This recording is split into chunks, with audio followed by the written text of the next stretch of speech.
আসসালামু আলাইকুম রহমতুল্লাহ। কেমন আছেন সকলেই? আশা করি সকলেই ভালো আছেন। দেশ ও প্রবাসে থাকা সকল ব্যাংকের সকল গ্রাহকদের জন্য একটি মহামূল্যবান গুরুত্বপূর্ণ আপডেট নিউজ।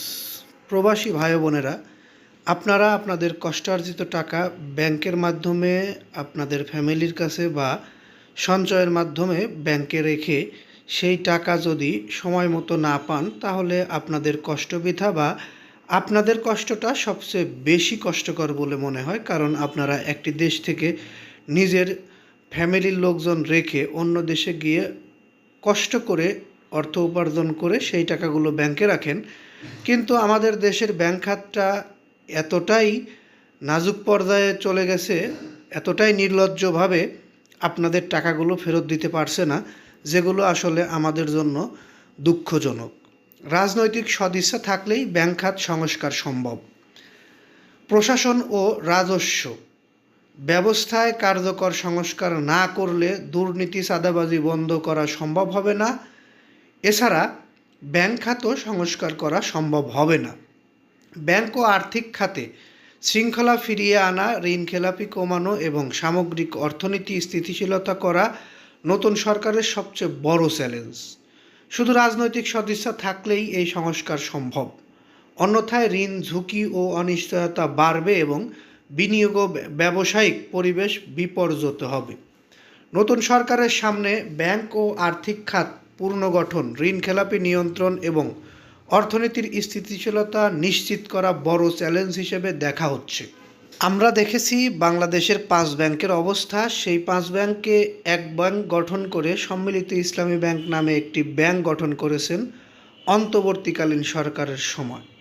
সেই ব্যাংকের গ্রাহকদের কোটি কোটি আমানতের টাকা থেকে শুধুমাত্র 2 লক্ষ টাকা পরিমাণ ফেরত দেওয়া হয়েছে শুধু চলতি অ্যাকাউন্ট থেকে। এফডিআর, ডিপিএস বা অন্য টাকা এখন পর্যন্ত গ্রাহকরা পায়নি।